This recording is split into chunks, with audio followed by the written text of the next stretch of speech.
Hey there, Brainiac, welcome! No vídeo de hoje eu vou estar analisando o desenvolvimento do folículo ovariano, tudo bem? Na aula anterior a gente falou do desenvolvimento das gônadas masculinas, não das gônadas, dos gametas masculinos, que é o desenvolvimento do espermatozoide. A gente falou que ele começa como espermatogônia, depois ele passa pelo espermatócito, para posteriormente ele virar espermátide e sim espermatozoide. A gente aprendeu a característica de cada uma dessas partes do espermatozoide, bem como a gente conseguiu identificar elas vendo elas numa lâmina de microscópio, tudo bem? E no vídeo de hoje não vai ser diferente, a gente vai analisar os gametas femininos, tá bom? Como que eles saem da parte mais primitiva deles e como eles conseguem chegar na parte mais desenvolvida para acontecer a fecundação, tudo bem? Então, isso é o que a gente vai estar analisando na aula de hoje. Então, eu vou começar a aula mostrando três imagens de folículos para a gente entender o que a gente tem que compreender com relação ao que é um folículo desenvolvido, o que é um folículo realmente maduro para a gente entender as principais características dele e saber identificar de quando ele sai da parte mais primitiva até a gente adquirir todas essas características que são os dos mais desenvolvidos, tudo bem? Então a aula vai girar em torno disso. Eu vou mostrar primeiro para vocês três imagens de folículos para a gente entender o conceito geral, os de ovócitos, para a gente entender o que é um ovócito e o que a gente tem que saber com relação a ele. Depois a gente vai entender o processo de desenvolvimento da parte mais primitiva até a parte mais desenvolvida de um ovócito, tudo bem? Então, vou começar compartilhando a tela aqui com vocês. Pessoal, então aqui a gente está diante de uma imagem de laboratório, tá bom? Isso é uma imagem de reprodução assistida tirada em laboratório. Isso é uma imagem real. Isso não é uma representação. Não é um desenho. Tudo bem? Então, o que a gente tem que saber com relação a esse desenho? Esse primeiro aqui da esquerda, o A. Então, a gente tem essa bolotinha esbranquiçada aqui no meio e essa bolotinha ela chama ovócito secundário. E o ovócito secundário, ele tem uma camadinha que está aqui em preto que circula ele. E essa camadinha em preto ela chama zona pelusta. E circulando tanto a zona pelusta quanto o ovócito secundário, a gente tem essa camada de células foliculares que chama corona radiata. E entre a corona radiata e a zona pelusta, a gente tem esse espaço que chama espaço perivitelínico. E no espaço perivitelínico, a gente também tem essa bolotinha aqui que chama primeiro corpúsculo polar. Então, simplesmente dando nome aos bois. Você pode repetir isso aqui um monte de vezes que eventualmente vai ficar claro para você. Você vai ver isso tantas vezes que você vai lembrar desses nomes. Mas vamos lá. Esse aqui é o ovócito secundário. Circulando ele, a gente tem a zona pelúcida.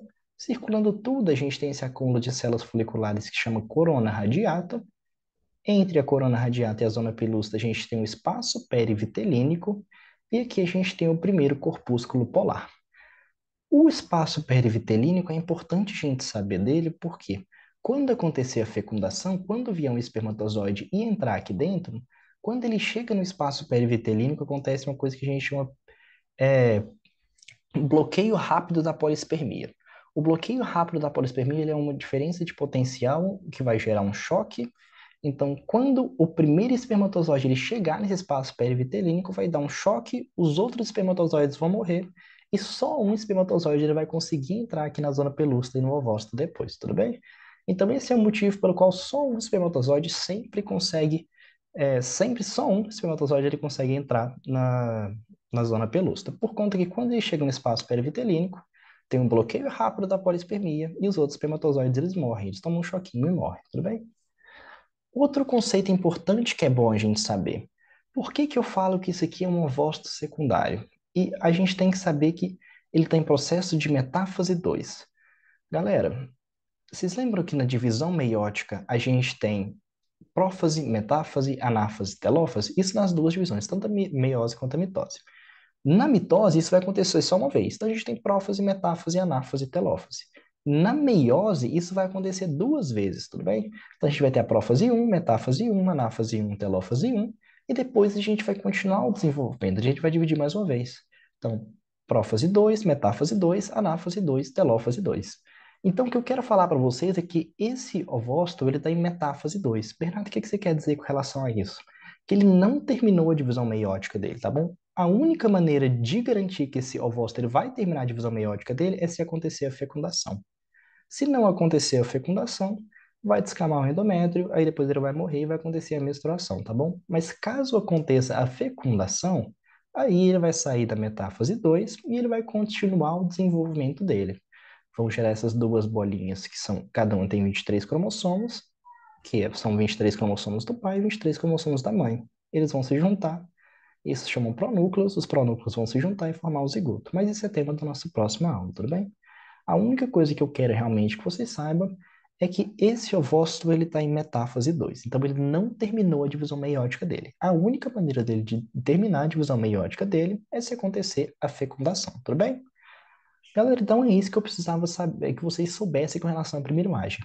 O ovócito em metáfase 2, o ovócito secundário, a zona pelúcida circulando isso tudo, a corona radiata que está circulando tudo, a gente tem um espaço entre a corona radiata e a zona pelúcida, que é o espaço perivitelínico, onde vai acontecer o bloqueio rápido da polispermia, e a gente tem o primeiro corpúsculo polar. O primeiro corpúsculo polar é só para identificar que ele está em metáfase 2, tudo bem? Não existem outras funções que foram atribuídas a ele até hoje. Pessoal, então passando para a próxima imagem, eu queria mostrar essa imagem aqui para vocês também.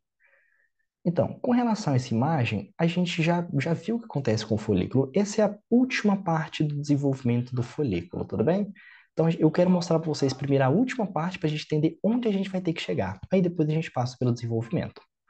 Então, igual eu comentei com vocês, a gente tem o ovócito secundário aqui, a gente tem essa camadinha vermelha que chama zona pelúcida, a gente tem esse acúmulo de células foliculares aqui que futuramente vão ser a corona radiata, tudo bem?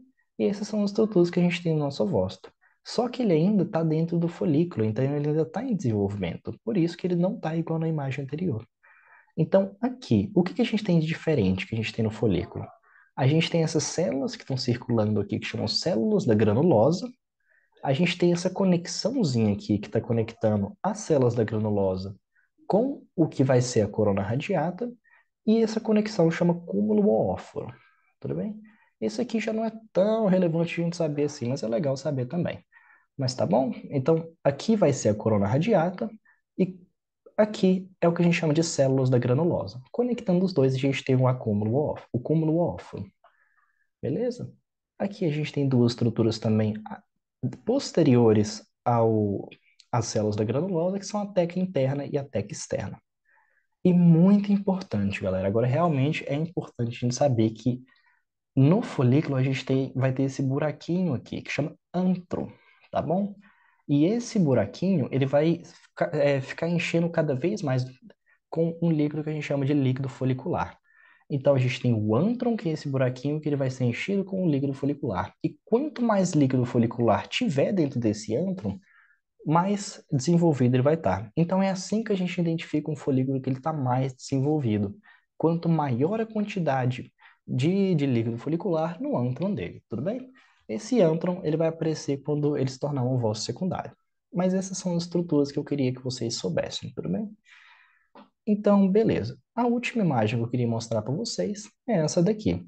Igual eu tinha comentado com vocês, aqui, ó, isso aqui é um ovócito e aqui, por exemplo, já não dá para a gente ver o ovócito. Isso porque ele já foi completamente coberto por líquido folicular. Ele já é só ântron praticamente. Vocês estão vendo? Essa parte branca é o líquido folicular que está dentro do ântron. Então, esse é o ovócito que ele está mais desenvolvido. E era isso que eu queria que vocês entendessem, tudo bem?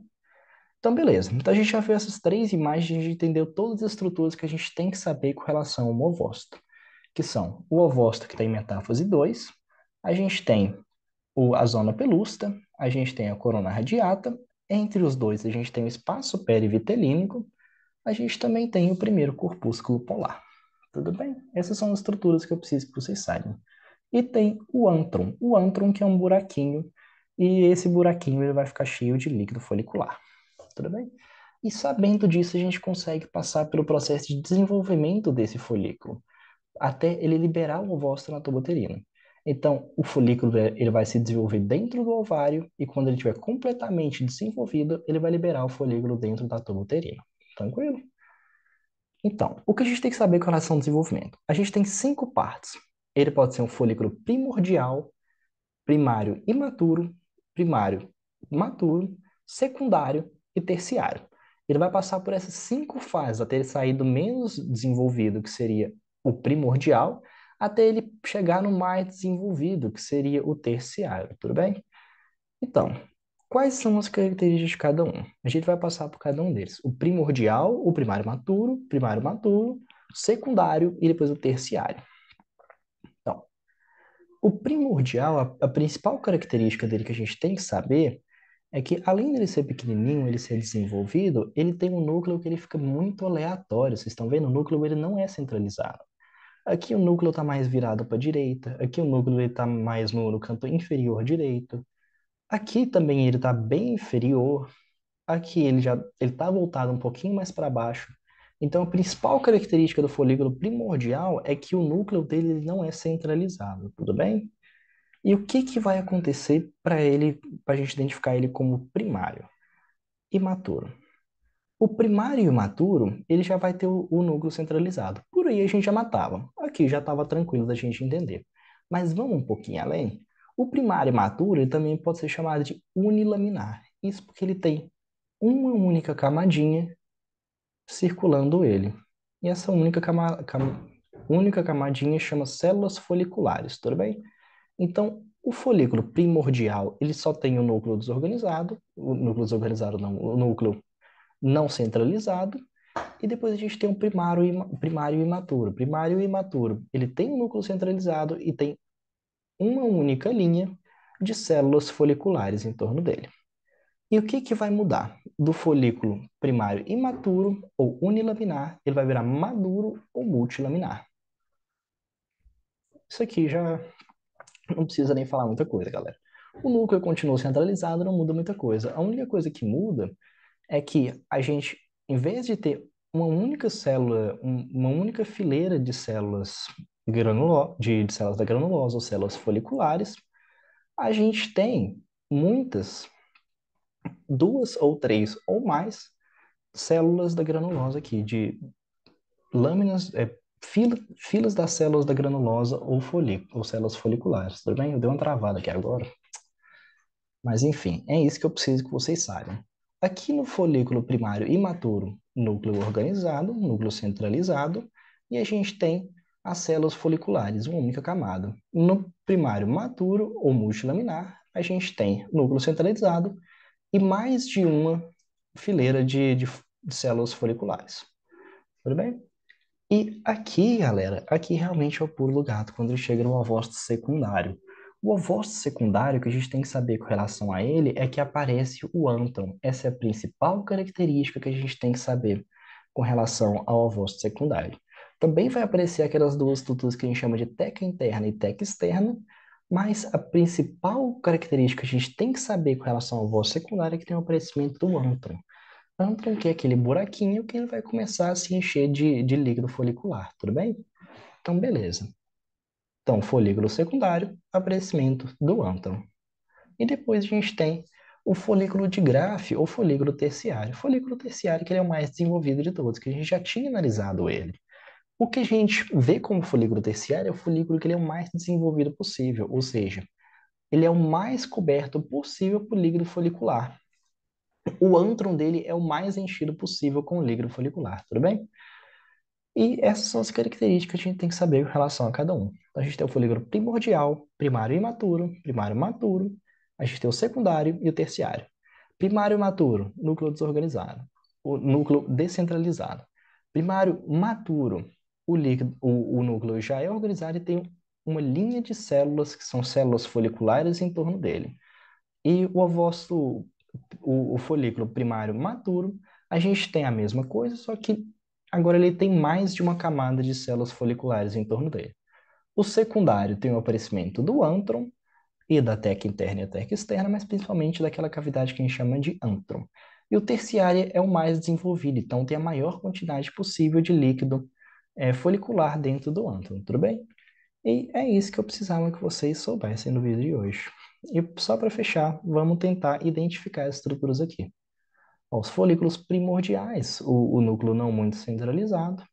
Depois aqui a gente já tem, isso aqui já é um ovócito secundário, porque a gente está vendo essa camadinha, um folículo secundário, porque a gente já está vendo essa camadinha que chama o ântron, que é um buraquinho que vai encher com líquido folicular.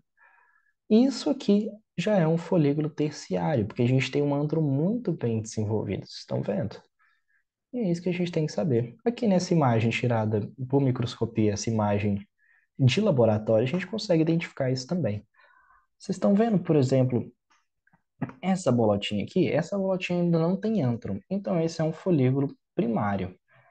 Essa bolotinha aqui, ela já começa a ter um ântron, mas ele não está muito desenvolvido. Então vocês estão vendo que isso aqui é um folículo secundário, mas não tão desenvolvido ainda.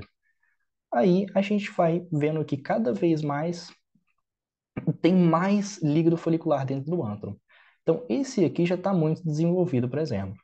E o mais desenvolvido de todos dessa imagem é esse aqui, porque ele é o maior, ele está o mais próximo da saída e também porque ele tem maior quantidade de ântron dentro dele, tá bom? É importante a gente saber isso também. Ele está mais próximo da saída, então ele está mais desenvolvido.